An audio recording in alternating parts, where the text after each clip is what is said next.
Herkese merhabalar. Yasemin'in Mutfağı kanalıma hoş geldiniz. Bugün Mehmet Şef'in mutfağındayız. Bizlere kendi elleriyle o meşhur peynirli künefesinden yapacak. İnanılmaz lezzetli oluyor. Gerçekten onun elin lezzetine güvendiğim için ben de bu tarifi sizlerle paylaşmak istedim. Videomu sonuna kadar izlerseniz siz de bu enfes tatlıyı çok pratik bir şekilde yapabilirsiniz. Şimdi hemen yapım aşamalarına geçelim.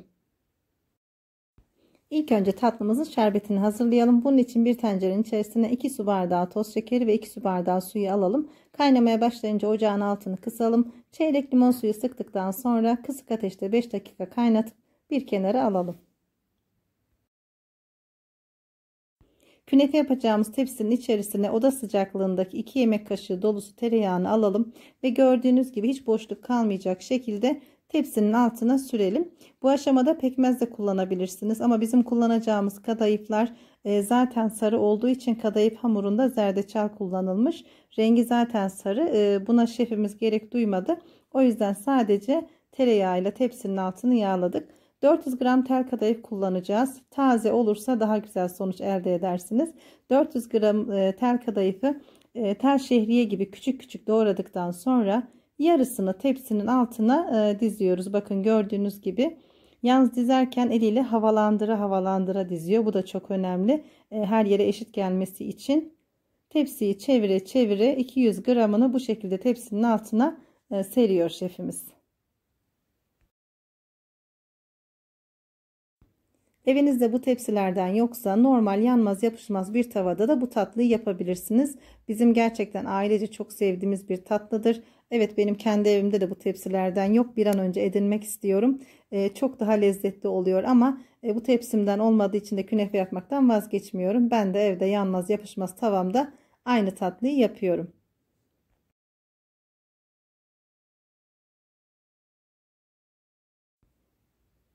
Bu aşamada bakın kadayıfları elleriyle bastırıyor şefimiz. Tepsinin her yerine eşit miktarda olması için tamamen bastırıp kontrol ediyor. Sanıyorum biraz daha ekleyecek burada kadayıf. Evet, bir miktar daha ekledikten sonra artık kadayıfların üzerine peynirini ilave edebiliriz.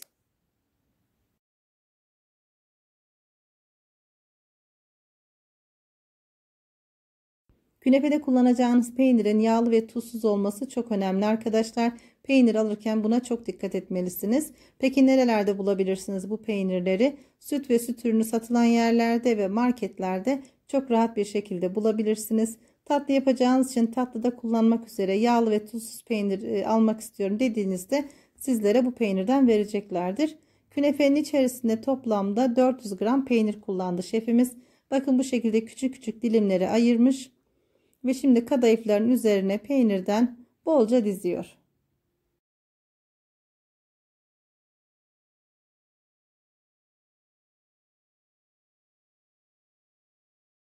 Bütün tariflerimde olduğu gibi bu videonun açıklamalar kısmına da malzeme listesini ekliyorum. Oradan da detaylı bir şekilde bakabilirsiniz arkadaşlar.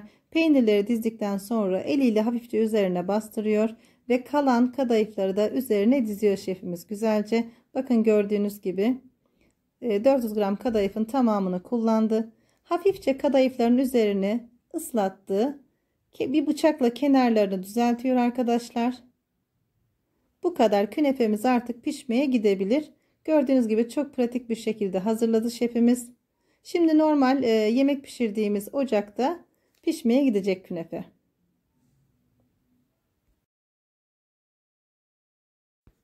Bu şekilde hazırladığınız künefeyi dilerseniz fırında da pişirebilirsiniz. Hiç fark etmez. Yalnız ocakta pişen künefenin çok daha lezzetli olduğunu söyledi şefimiz.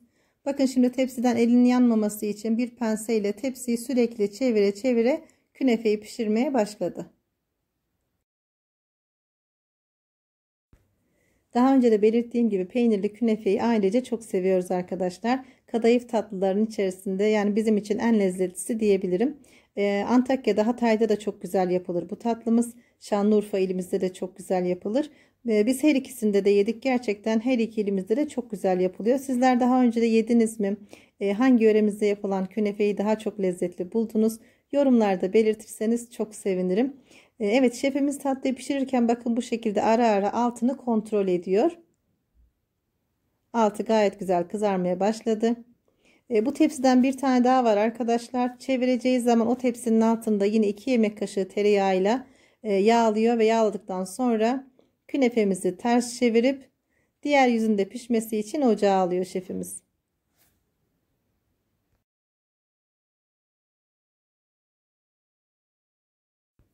Tatlı pişerken tepsinin sürekli çevrilmesinin nedeni bakın bu şekilde her yerinin eşit miktarda kızarmasını sağlamak.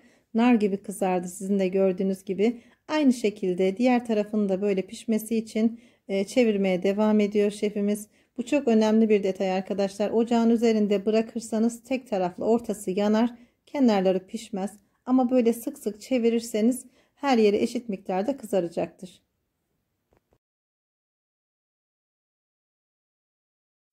Künefenin altı üstü nar gibi kızardı arkadaşlar. Artık şerbetle buluşma zamanı geldi.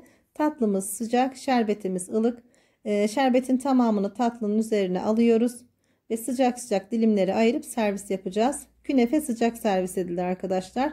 Dinlendirmenize falan hiç gerek yoktur. Şerbetini verdikten sonra hemen dilimleri ayırıp servis edebilirsiniz. Bu malzemelerle, bu ölçülerle hazırlanan künefeden 8 dilim çıktı. Yani 8 porsiyon künefe hazırlamış olduk. Hiç bekletmeden bakın hemen şerbetini gayet güzel çekti. Dilimleri ayırıp hemen servis edebilirsiniz.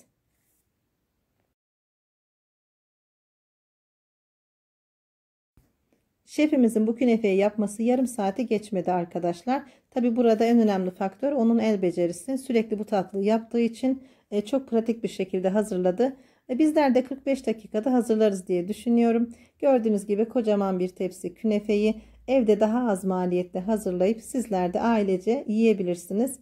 Çok sevdiğimiz bir tatlıyı inanın dışarıda çok fazla paralar ödeyerek yemektense bu videoyu izledikten sonra sizler de evinizde çok pratik bir şekilde hazırlayabilirsiniz. Evet, tatlımız artık servise hazır.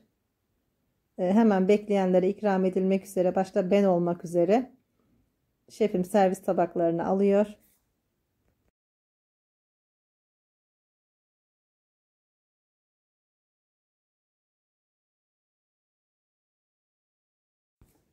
Şimdi sizlerle tatlımızın kıvamını paylaşmak istiyorum.